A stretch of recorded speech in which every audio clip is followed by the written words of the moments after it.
안녕하십니까. 오늘 박다윗 형제님이 이제 군 휴가 나와서 함께 예배 드릴 수 있어서 감사합니다. 이따가 광고 시간에 기도 제목 발표하도록 하겠습니다. 오늘 요한복음 제7강 말씀의 제목은 듣는 자는 살아나리라 입니다. 요절은 5장 25절입니다. 같이 한 목소리로 읽어보겠습니다. 시작.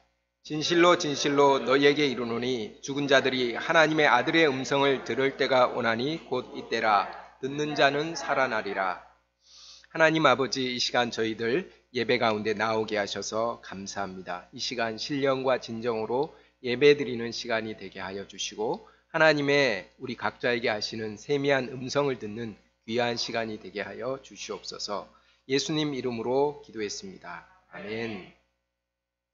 오늘은 예수님의 세 번째 표적입니다. 베데스다 연못에 누워있는 38년 된 병자를 고쳐주셨습니다. 그런데 첫 번째, 두 번째 표적과 이 세 번째 표적에는 차이점이 있습니다. 그것이 무엇일까요? 요한복음 2장 11절을 보면 예수께서 이 첫 표적을 갈릴리 가나에서 행하여 그의 영광을 나타내심에 제자들이 그를 믿으니라 기록했습니다. 오늘 4장 그리고 지난주 4장 53, 54절은 이렇게 말합니다. 그의 아버지가 예수께서 내 아들이 살아있다 말씀하신 그때인 줄 알고 자기와 그 온 집안이 다 믿으니라. 이것은 예수께서 유대에서 갈릴리로 오신 후에 행하신 두 번째 표적이니라. 어떤 차이가 있는 것 같습니까? 오늘 세 번째 표적과 첫 번째, 두 번째 표적의 결과 믿음의 역사가 일어났습니다. 하지만 오늘 세 번째 표적 후에는 믿음의 역사가 기록되어 있지 않습니다. 오히려 유대인들은 예수님을 믿지 못하고 죽이려고 합니다. 표적의 당사자인 38년 된 병자조차도 믿었다는 기록이 없습니다. 예수님은 믿지 않는 그들을 차분히 설득하십니다. 모호하게 말씀하지 않고 당신을 하나님의 아들로 분명하게 밝히십니다. 당신을 믿을 수 있는 근거를 또한 제시하십니다. 믿는 자와 믿지 않는 자의 삶의 결국을 경고하십니다. 오늘 말씀을 통하여 예수님을 하나님의 아들로 믿는 우리의 믿음의 중요함을 깨닫고 또 더욱 견고히 우리 주님을 믿을 수 있기를 기도합니다. 제1장 일어나 내 자리를 들고 걸어가라. 1절부터 9절 상반절까지입니다. 1절을 보십시오. 예수님은 유대인의 명절에 예루살렘으로 올라가셨습니다. 예루살렘 양문 곁에 히브리 말로 베데스다라 하는 연못이 있었습니다. 제가 아침에 보내드린 지도를 한번 보시기 바랍니다. 그 지도에 보면 양문은 동쪽, 오른쪽이 동쪽인데 동쪽 제일 윗부분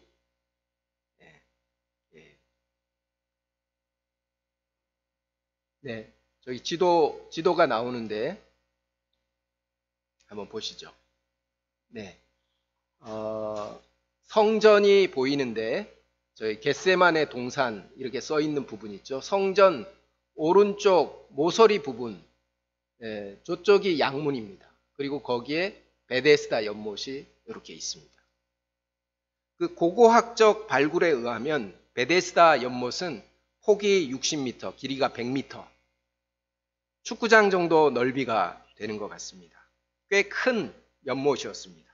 그 주변으로 행각이 5 있었습니다. 행각이 무엇입니까?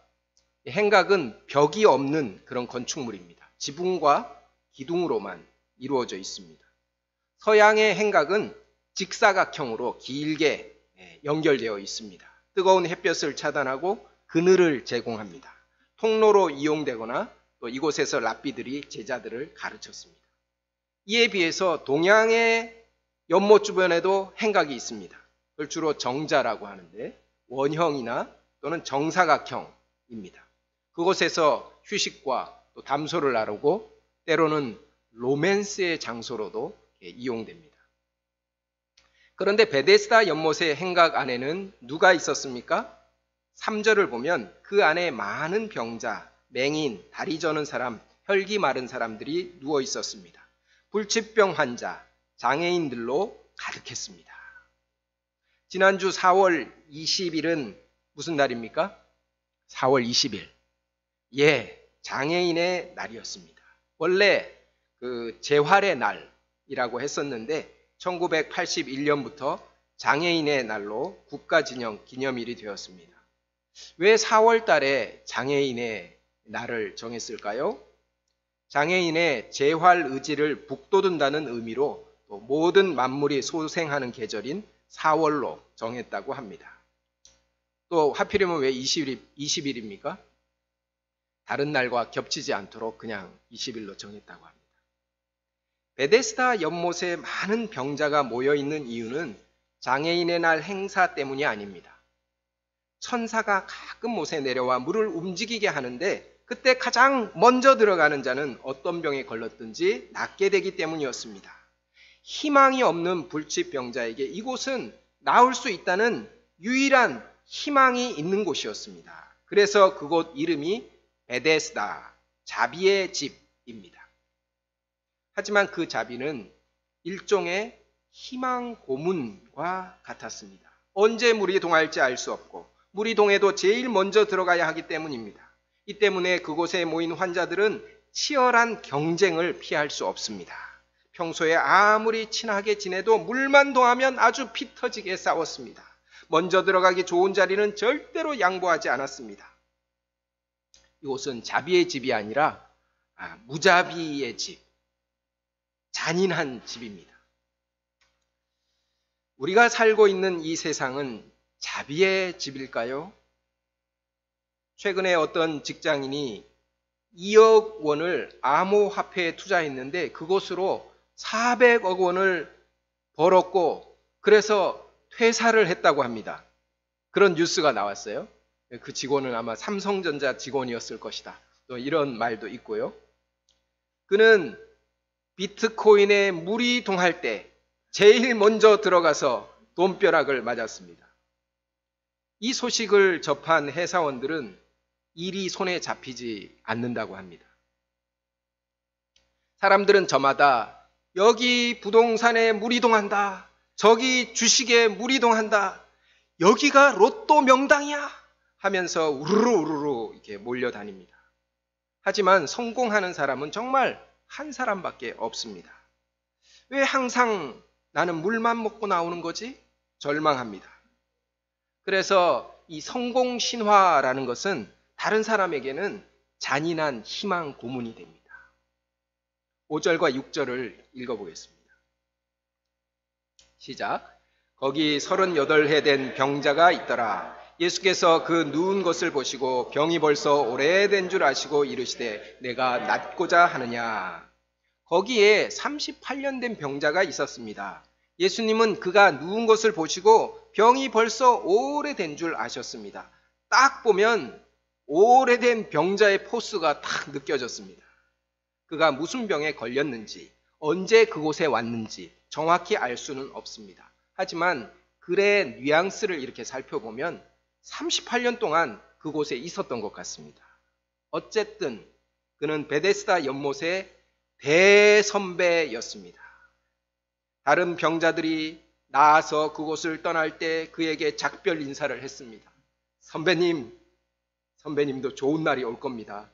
절대로 포기하지 마세요. 조금만 더 노력해 보세요. 노력은 배반하지 않아요. 38년 된 병자는 잘 가라 하면서도 속으론 나쁜 놈들, 내가 얼마나 노력하는지 너희가 알기나 해 하면서 이렇게 원망했습니다. 그의 힘없는 눈에서는 38년 된 패배와 절망이 묻어났습니다. 예수님은 이런 그에게 물으셨습니다. 내가 낫고자 하느냐? 이 말씀은 내가 낫고자만 한다면 낫게 해주겠다. 희망의 메시지입니다. 베데스다만 바라보는 그의 눈을 예수님에게로 돌리는 말씀입니다. 예수님은 구하는 자에게 하나님의 선물을 주십니다. 예수님은 38년 된 병자에게도 하나님의 자비를 베풀러 오셨습니다. 하지만 38년 된 병자는 베데스다 연못에서 눈을 떼지 못합니다. 7절 말씀을 우리 형제들이 읽겠습니다. 시작. 병자가 대답하되 주여 물이 움직일 때 나를 못에 넣어주는 사람이 없어 내가 가는 동안에 다른 사람이 먼저 내려가나이다. 그는 다른 사람들을 원망했습니다. 나를 도와주지 않는 무정한 사람, 나보다 먼저 내려가는 저 무자비한 사람, 모든 사람이 원망스러웠습니다. 다 이기적이야! 비판했습니다. 자기 불행의 책임을 다른 사람 탓이라고 생각했습니다. 하지만 정말 그의 주변 모든 사람이 다 무정하고 무자비할까요? 아닙니다. 사람들은 나름대로 정을 주고 자비를 베풀기 원합니다. 문제는 한계가 있을 뿐입니다. 베데스다 연못도 사실은 한계가 문제입니다. 우리는 다른 사람을 원망하는 이 사람을 정죄할 수도 없습니다. 그도 노력을 안 해본 것은 아닙니다. 노력했는데 다른 사람이 더 노력했고 더 좋은 위치와 더 좋은 조건을 가지고 있었습니다. 그가 화장실에 간 사이에 물이 동하기도 했습니다. 행운이 따르지 않았습니다. 실패가 쌓일수록 그의 희망의 불씨는 점점 꺼져갔습니다. 나는 안 돼! 나는 안 돼! 절망이 깊어졌습니다. 베데스다에 누워있지만 자포자기 상태. 그의 마음은 까만 숫덩이가 되었습니다. 누가 이 사람에게 돌을 던질 수 있겠습니까? 어쩔 수 없는 한계와 운명에 갇힌 불쌍한 사람입니다. 8절과 9절을 같이 한번 이렇게 읽어보겠습니다. 시작.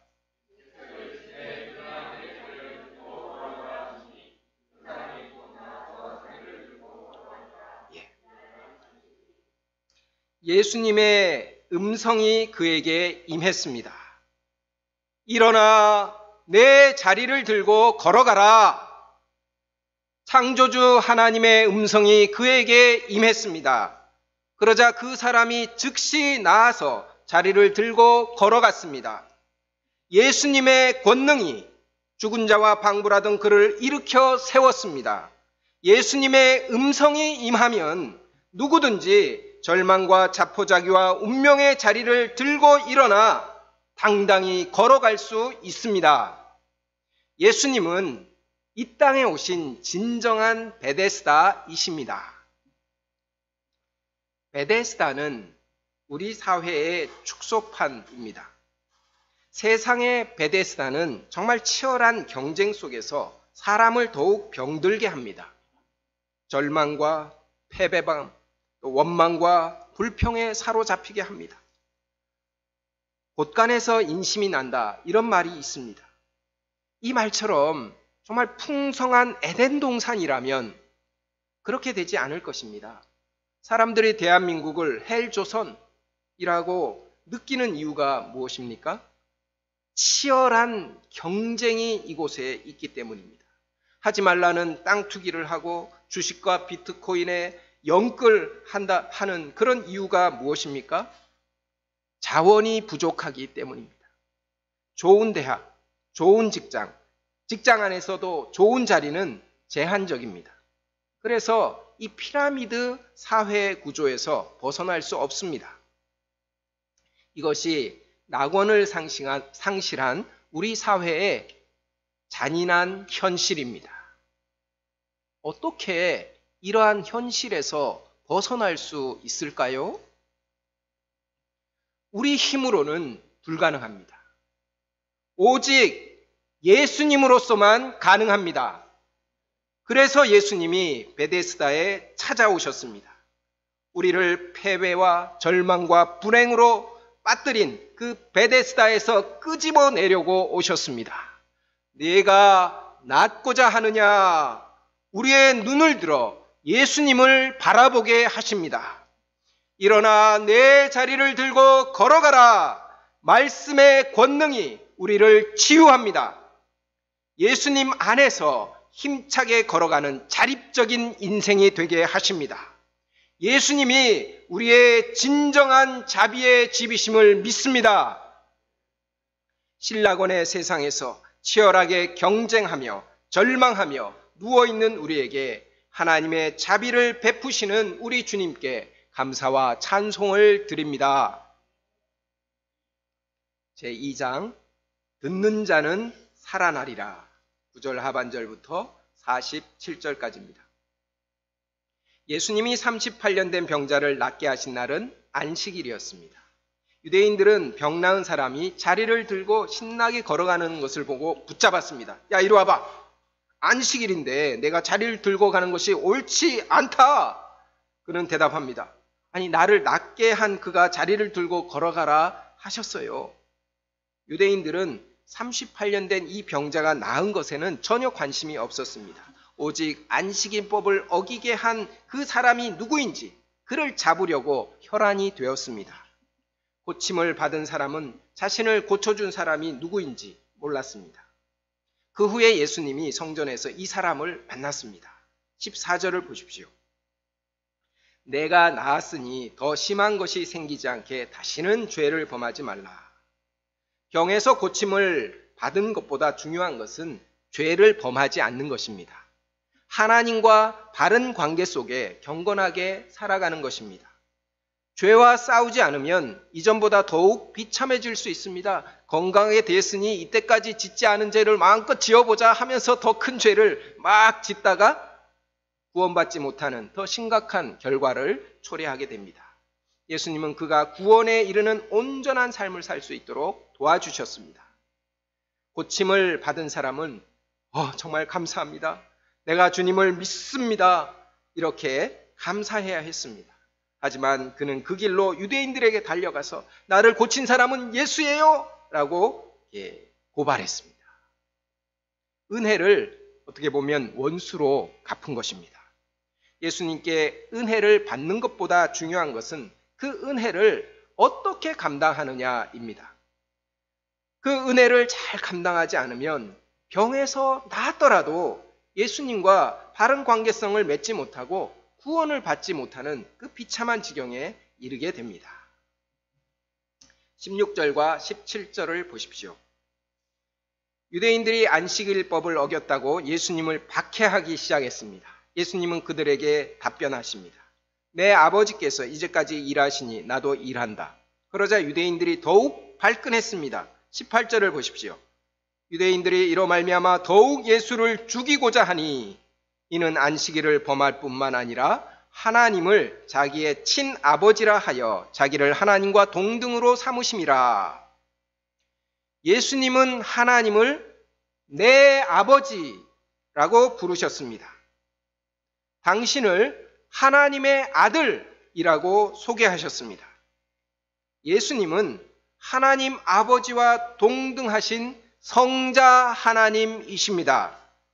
유대인들은 이것을 절대로 믿을 수 없었습니다. 신성모독이다 라고 예수님을 정죄하면서 죽이려고 했습니다. 예수님은 당신을 믿지 않는 그들을 어떻게 하십니까? 당장의 말씀의 권능으로 심판하실 수도 있습니다. 하지만 말씀으로 그들을 차근차근 설득하십니다. 두 가지 점에서 설득하십니다. 첫째로는 당신이 누구인지를 주장하십니다. 그리고 두 번째로는 그 주장을 믿을 수 있는 근거를 제시하십니다. 첫째로 예수님은 당신이 누구인지 밝히십니다. 19절부터 30절입니다. 예수님은 하나님의 아들이요 생명과 심판의 주이심을 주장하십니다. 하나님 아버지는 당신이 행하실 모든 일을 사랑하는 아들에게 맡기셨습니다. 하나님이 하시는 가장 중요한 일이 무엇입니까? 죽은 자를 일으켜 살리는 일입니다. 또한 심판하는 권한입니다. 하나님 아버지께서 아들에게 생명과 심판의 모든 권한을 맡기셨습니다. 그 이유가 무엇입니까? 23절을 같이 한번 읽어보겠습니다. 시작. 이는 모든 사람으로 아버지를 공경하는 것 같이 아들을 공경하게 하려 하심이라. 아들을 공경하지 아니하는 자는 그를 보내신 아버지도 공경하지 아니하느니라. 예수님을 하나님의 아들로 공경하지 않으면 그것은 곧 하나님 아버지를 공경하지 않는 것입니다. 하나님의 아들이 행하시는 심판의 기준이 무엇입니까? 24절과 25절을 같이 읽어보겠습니다. 시작. 내가 진실로 진실로 너희에게 이르노니 내 말을 듣고 또 나 보내신 이를 믿는 자는 영생을 얻었고 심판에 이르지 아니하나니 사망에서 생명으로 옮겼느니라. 진실로 진실로 너희에게 이르노니 죽은 자들이 하나님의 아들의 음성을 들을 때가 오나니 곧 이때라. 듣는 자는 살아나리라. 영생과 심판, 사망과 생명을 가르는 결정적인 기준은 하나님의 아들의 음성을 듣는 것입니다. 듣는 자는 살아납니다. 듣는 자가 살아나고 영생을 얻는 역사는 지금 이미 시작되었습니다. 여기서 듣는다라는 것은 단순히 hear, 듣는 것이 아닙니다. 예수님을 하나님의 아들로 영접하고 믿는 것, 그래서 그분을 공경하는 것까지입니다. 유대인들은 예수님을 공경하지 않았습니다. 오히려 박해하고 죽이려고 했습니다. 38년 된 병자도 예수님의 표적을 경험했습니다. 하지만 그를 믿고 공경하지 않았습니다. 그들은 하나님의 아들의 음성을 듣지 않았습니다. 결국 그들 안에는 영생이 없고 사망에서 생명으로 옮겨질 수 없습니다. 그들은 하나님의 심판을 피하지 못합니다. 이들에 비하여 죽은 자와 방불하였던 사마리아 여자는 예수님의 음성을 들었습니다. 살아나서 물동이를 버려두고 예수님을 증거했습니다. 이처럼 예수님을 하나님의 아들로 영접하고 그의 음성을 듣는 자는 살아납니다. 영생이 그의 속에 있습니다. 예수님은 하나님의 뜻대로 생명의 부활과 심판의 부활을 주관하십니다. 이는 실로 엄청난 자기 선언입니다.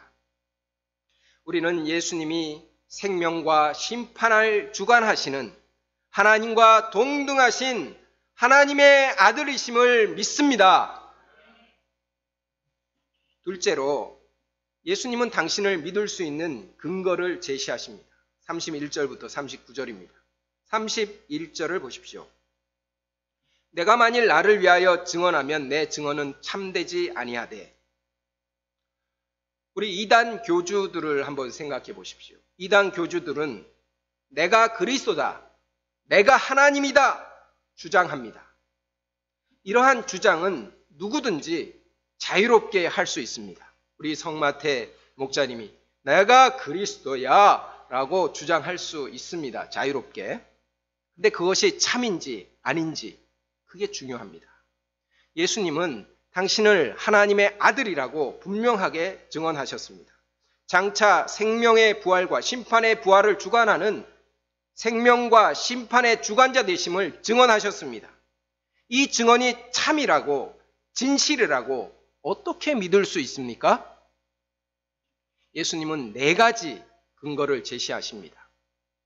33, 35절을 보면 첫째로 세례 요한이 예수님을 그리스도로 증언했습니다. 36절 보면 둘째로 예수님이 행하시는 역사, 그것이 하나님이 보내신 아들이심을 증언합니다. 셋째로 하나님 아버지께서 친히 증언하셨습니다. 세례 받으실 때 이는 내 사랑하는 아들이라 증언하셨습니다. 그리고 마지막 넷째로 성경의 증언입니다.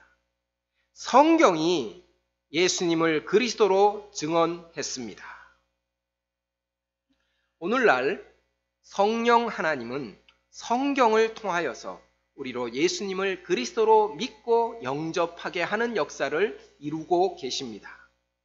우리는 예수님이 행하시는 그 역사와 또 성경의 증언을 통하여 그를 하나님 아버지께서 보내신 하나님의 아들로 믿습니다. 그런데도 사람들이 믿음에 이르지 못하는 이유가 무엇일까요? 42절을 다 같이 읽겠습니다. 시작. 예. 하나님을 사랑하는 것이 너희 속에 없음을 알았다.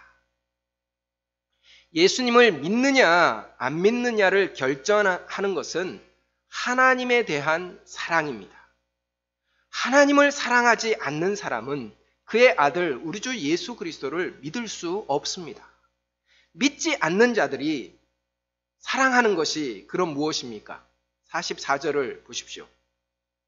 너희가 서로 영광을 취하고 유일하신 하나님께로부터 오는 영광은 구하지 아니하니 어찌 나를 믿을 수 있느냐? 하나님께서 우리에게 주시는 영광, 그 영광보다 서로 영광을 취하는 것, 곧 자기 영광을 사랑합니다.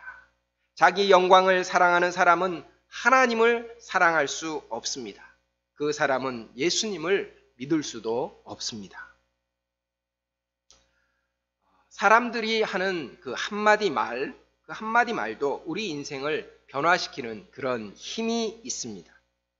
어떤 사람은 집에서 늘 말썽만 부렸습니다. 그리고 학교에서도 문제아 취급을 받았습니다. 그런데 어떤 선생님이 처음으로 야, 내 눈빛이 참 좋다.